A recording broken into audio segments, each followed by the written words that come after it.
दे दे राम दिला दे राम, देने वाला दाता राम, दे दे राम दिला दे राम, देने क्यों हाँ क्यों हाँ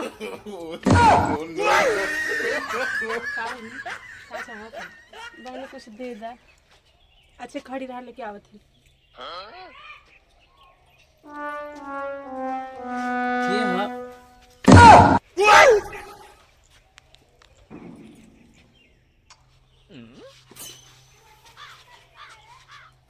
तहार का नाम ह?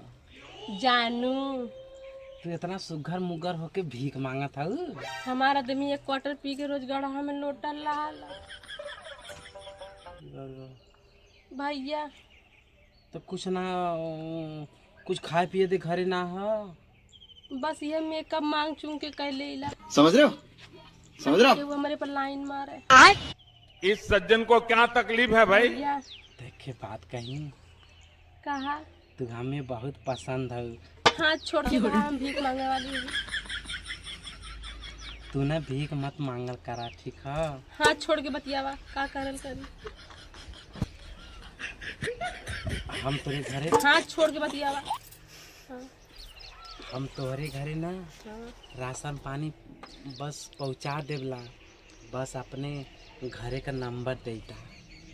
हमारे घरे का नंबर हाँ 99 हाँ निहुरा के 97 सुता के 98 उठा के।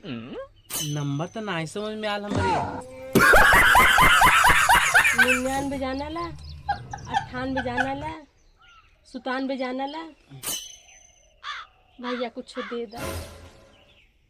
ठीक है, हम तो के नंबर अपन देते तो बाद में फोन करिया। लिख के लेके दे दे राम दिला दे राम, देने वाला दाता राम। काए बहिनी ना कुछ हो तो 2-4-5 रुपया दे दा हो। दे दा बहिनी, चक्कर आ जाई। आज मिली ना पहले चल के पौआ ला बहनी कुछ तो है नहीं है, ले ला लेके जा कुछ खाए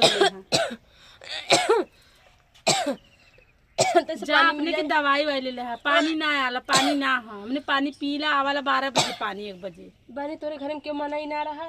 नहीं तोहार मनाई रहा ला? हाँ रहल। तनी से 1 मिनट बदे भेज दे तू। ठीक है भेजत। भेज दा। हम ऐसे बतावा ना कौन नहीं बहनी वो नहीं से बताई। किसे ना बतावा खम नहीं बतावे लायक तनिया दमी हन ना। ठीक बा भेजत है। भेजा।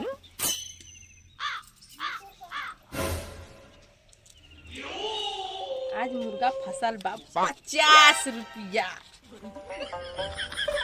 65 रुपया रही। हम तो के 500 रुपया देवला। ठीक है चला तू अपन हमके घर दिखाई दे। घर दिखा दे। हाँ। नंबर ना दे। करे तू भाई का तू तू गईली पैसा नहीं। नहीं ये भैया से कहा था कि बहनी बहुत बढ़िया है। 50 रुपया देने अब जाती है से ना। जैसे का भाई फुसुर फुसुर बतियावत रहो मेरे आदमिया से। तो हा देहे तो तू निकला अब खड़ी हो के का यहाँ बतियावत हो फुसुर फुसुर। भैया से हम यह कहा चाहत रहे ना। तू हमके भैया मत कहल कर, ना निक लगाला। तब का सुना पहले जाके तेल मसाला नीमक मरचा धनिया पुदीना जितना भी सामान खाए पिए वाला होई ना उतना सामान तू खरीद ले हा, ठीक है भैया? और एमे जौन पैसा बची वही ट्रेन बुक कर ले। चला तू अपन हमके घर दिखाई दे। अच्छा अब तू जा कुल पूछी ले भी ठेल से जौन पौरू तवन लेके जा। हल्दी मरचा तेल कुल भैया बताइए अपने मर्जी जा और दूसरा दुआर देखा कि यही कुल भैया से पूछा। अच्छा ठीक हम जाते हैं उनका दुआर दिखा देते ला। दुआर दिखाओ करा दे तू भैया चला। के घर पहुंचा देता। तू जा पहुंचा देता भैया। नहीं जा हम नया नया है भैया। भैया अब ही शुरू करे हैं, अब ही शुरू करे हैं बहन। अरे अब भाई ही मांगा वाली हो कि लूटा वाली लोग तो निकला चला जा हटा।